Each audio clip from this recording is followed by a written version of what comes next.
This was Berlin on Sunday, August 13th, 1961.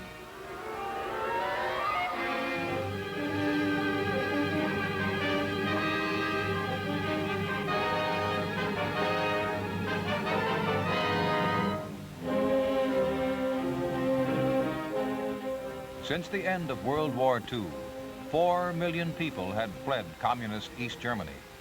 4 million people out of a population of 17 million. This in itself was an indictment of the communist regime, which had denied the people liberty and the right of self-determination. For most of them, the avenue of escape was Berlin.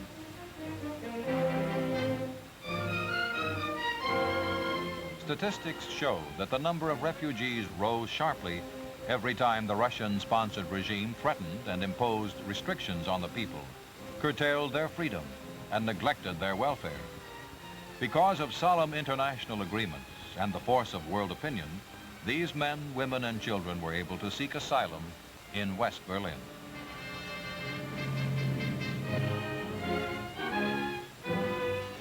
On August 7, 1961, Premier Khrushchev told the world that the Soviet Union would sign a separate peace treaty with East Germany. The stream of refugees into West Berlin mounted to 2,000 a day. The Khrushchev speech indicated that the East German people would not be consulted about their future, that Germany would remain divided because such was the will of the Soviet Union. More ominously, it implied that the Soviet Union would soon assist German communist authorities in stopping the flow of refugees. Thousands of people sought what they guessed would be their last chance of escape.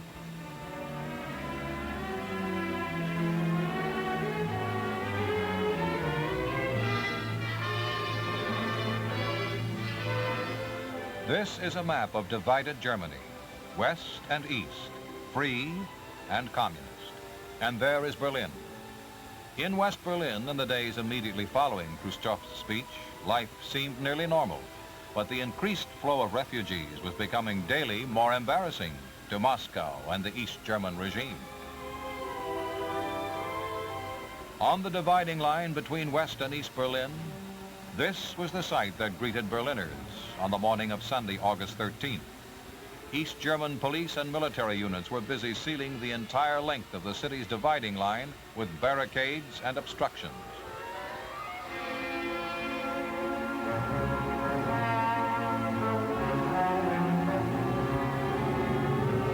West Berliners came to see what the communists were doing.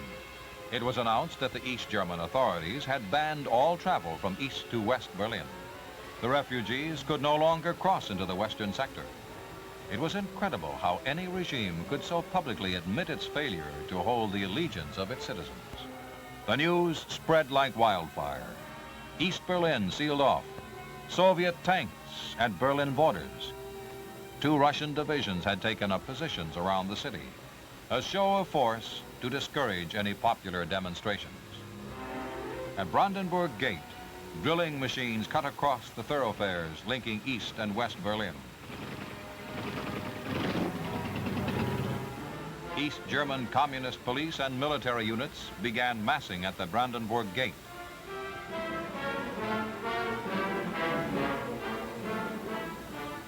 West Berliners, led by their mayor, Willy Brandt, came to look over this ruthless display of force.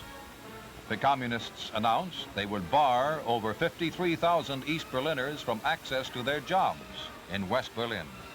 There was mounting indignation. The presence of German military units in any part of Berlin was specifically forbidden by post-war agreements. And as late as 1949, the Soviet Union had solemnly pledged that there would be no interference with the free travel of people between East and West Berlin. The city's dividing line was never recognized as an international frontier. This display of force is entirely illegal. Embarrassed by the presence of newsmen and photographers from around the world, East German armored water trucks turned their power hoses especially on the photographers.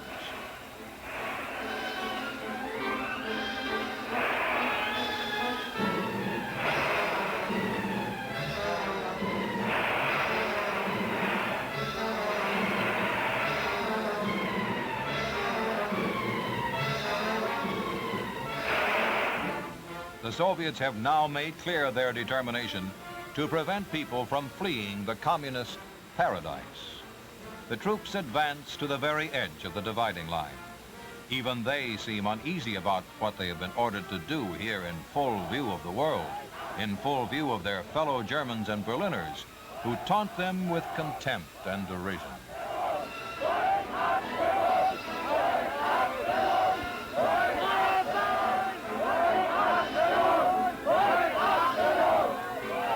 The East German soldiers grow increasingly nervous.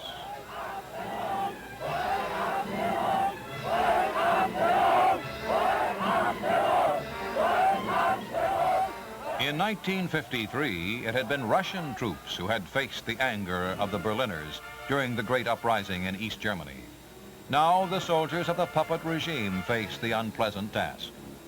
Moscow and the Warsaw Pact nations announced that the blockade of East Berlin was planned with their full backing. A few refugees still get through in spite of the barricades and the sentries.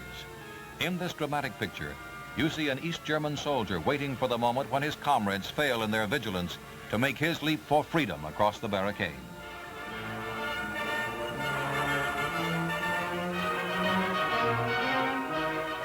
In West Berlin, trade union workers march to a rally to protest the communist blockade.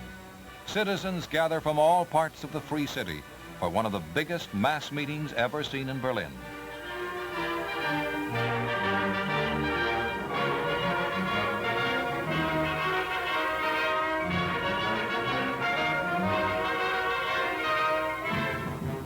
Mayor Brandt receives the cheers of the huge crowd of 250,000. Speaking for them all, he says, Berlin must stand firm in the face of this new challenge. Berlin is a test for free men everywhere.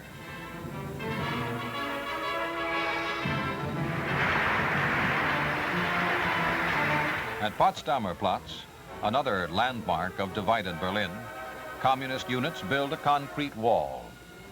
Visitors from Asia see how the East German authorities complete this unique construction project. Concrete blocks that could build homes for the people are used to imprison the people of East Berlin. Communists who preach coexistence here spend treasure and energy to separate people, people of the same nation, of the same city.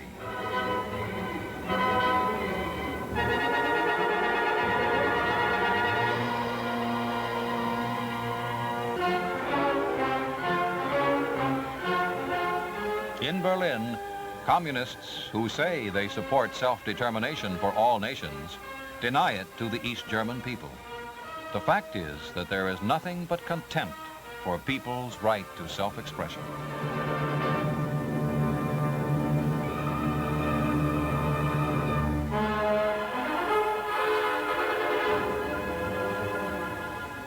Guardians of the communist order are deaf to the pleas of this woman begging to be allowed to cross into West Berlin.